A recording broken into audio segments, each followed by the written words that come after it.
बारे में मार्गदर्शन आप लोगों को करना चाहता हूं। उस 45 दिनों के अंदर सभी साधकों को चित्त में लेके ध्यान करता था, मेडिटेशंस करता था। तो प्रत्येक साधक को 45 दिन में किसी न किसी दिन, किसी न किसी क्षण अचानक यह अनुभव आया होगा कि उसके अचानक वाइब्रेशंस बढ़ गए हैं। उसके शरीर में से चैतन्य का प्रवाह खूब तेजी के साथ बहने लग गया। ऐसा अनुभव प्रत्येक साधक को एक न एक दिन आया ही होगा।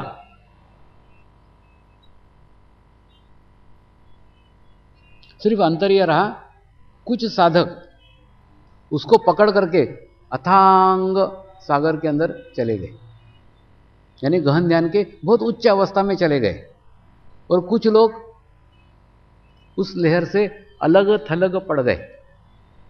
अलग थलग पड़ गए यानी उन्होंने अपने मैं को जीवित रखता, हा, आज क्या मेरी स्थिति अच्छी हो गई है, आज मेरे वाइब्रेशन एकदम अचानक बढ़ गए हैं, ऐसा करके मेरे वाइब्रेशन बढ़ गए हैं, मेरी स्थिति आज बहुत अच्छी हो गई है, ऐसा करके मैं करके समुद्र से अलग कर लिया, अपने को बूंद बना लिया। और जब बूंद बना लिया तो क्या हुआ, वो लहर आई और वो लहर चली गई, और बाद में 45 दिनों तक राह ही देखते बैठे, फिर कब लहर आएगी, फिर कब लहर आएगी, फिर कभी लहर आई नहीं।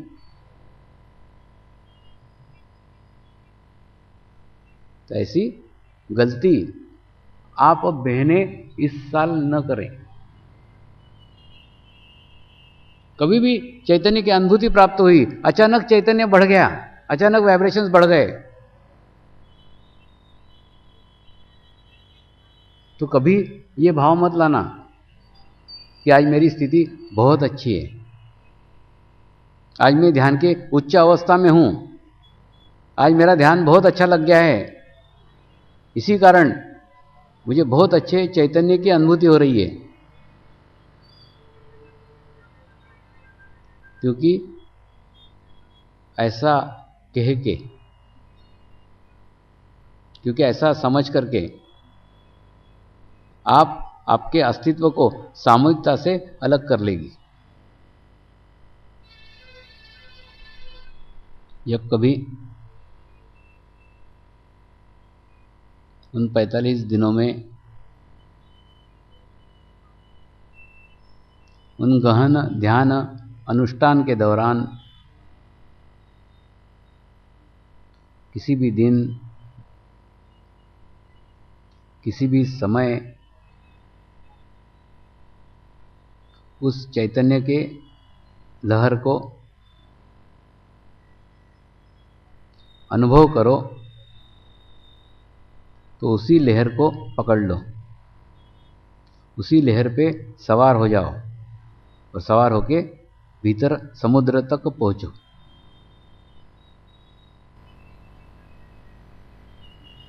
पकड़ने का तरीका यह है कि गुरुदेव आपकी करुणा में,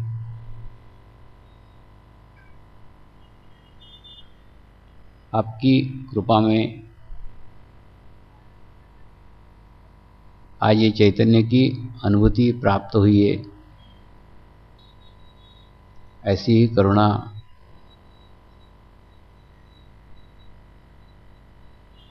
ऐसी ही कृपा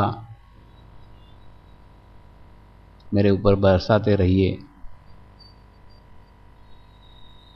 ऐसे ही चैतन्य के प्रवाह में मुझे स्नान कराते रहिए। ऐसी ही अनुभूति पूरे गहन ध्यान अनुष्ठान में मुझे मिलती रहे। आपके करुणा के पात्र मैं बने रहूं, सामूहिकता में मेरा अस्तित्व समाप्त हो जाए और मैं सामूहिकता के साथ पूर्णतः एक रूप हो जाऊं। ऐसा अपने भीतर भाव ला करके, भाव से भाव को जोड़ने का प्रयास करने का है। ये चैतन्य की लहरियां प्राप्त हुई, जो लहरियों से चैतन्य प्राप्त हुआ, वो आपके गुरु का आपके प्रति भाव था। उसी भाव को आपके भाव से जोड़ने का है, और उस भाव से ही आपको उस 45 दिनों में एक अच्छी स्थिति प्राप्त करना है। तो भाव ही एकमात्र माध्यम है, जिस माध्यम से आप सामूहिकता के साथ जुड़ सकती है,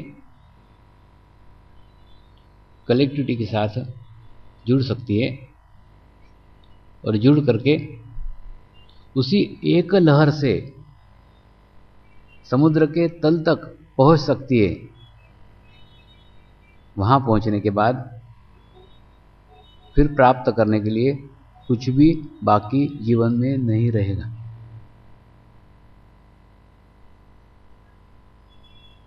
इसलिए स्त्री शक्ति के लिए अगला वर्ष एक चैतन्य का प्रवाह लेकर आने वाला वर्ष है। सारा समर्पण, ध्यान,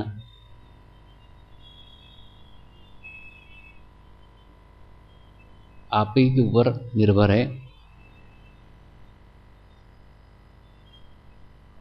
आप ही की आराधना समर्पण ध्यान में साधक करते रहते हैं। आप ही साक्षात कुंडलिनी माँ हैं। केवल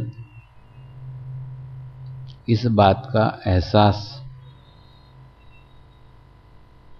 मुझे है, आपको नहीं है। वही एक एहसास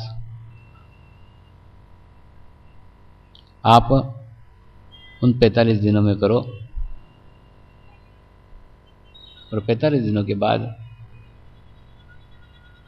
सारे वर्ष भर आपको वो स्थिति प्राप्त हो, जिस स्थिति से आप उस समुद्र की गहराई महसूस कर सको, ध्यान की उच्च अवस्था महसूस कर सको, जो पाने के लिए आपका जन्म हुआ है।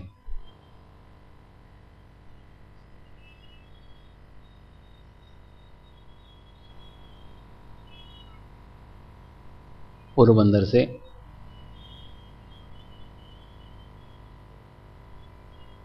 स्त्री शक्ति का कार्यक्रम करके मैं जब राजकोट आ रहा था तो कुछ साधक एक ट्रस्ट के ट्रस्टी थे,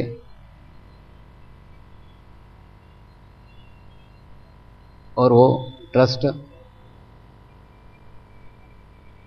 रास्ते में ही पड़ने वाली जाम्बुवंत गुफा का प्रबंध संभाल रहा था। तो उन लोगों ने प्रार्थना की, स्वामी जी थोड़े समय के लिए, थोड़ी देर के लिए जाम्बुवंत गुफा आकर आप जाइए।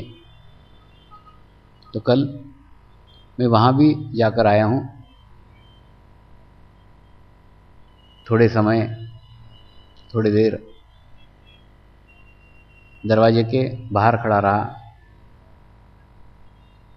उन लोगों से बातें करता रहा, और बातें करने के बहाने चित्त से मैं उसके भीतर प्रवेश कर गया, और भीतर जाना चाहिए कि नहीं जाना चाहिए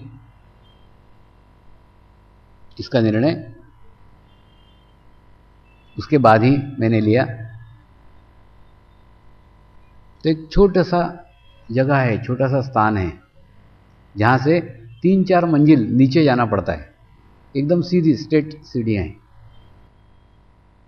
और नीचे जाकर के 5000 लोग बैठ सके इतनी बड़ी जगह है अंदर। लेकिन बाहर से आप कल्पना भी नहीं कर सकते इतनी बड़ी जगह अंदर होगी। और अंदर ऊपर से एक एक बूंद पानी पड़ते रहता है, और रुद्राक्ष के आकार के शिवलिंग वहाँ तैयार हो रहे हैं। तो मुझे मेरे हिमालय के दिन याद आ गए, शिव बाबा की गुफा याद आ गई। बहुत अच्छी जगह कल मैंने अनुभव की। आप भी कभी अनुभव करके देखिए, वहाँ अंदर जाके पूर्ण शून्य की स्थिति प्राप्त हो जाती है, सब विचार बंद हो जाते हैं, बहुत अच्छा लगता है, बाहर आने की इच्छा ही नहीं होती। अंदर कोई संत ने ध्यान किया हुआ है, मेडिटेशंस किया हुआ है, उस ध्यान का प्रभाव, उनके आभामंडल का प्रभाव आज भी उस गुफा में अनुभव किया जा सकता है।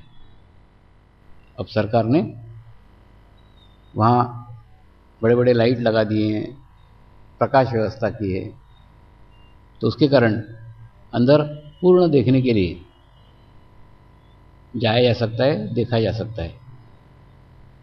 लेकिन कल्पना नहीं कर सकते, एकदम प्लेन जगह, समान जगह।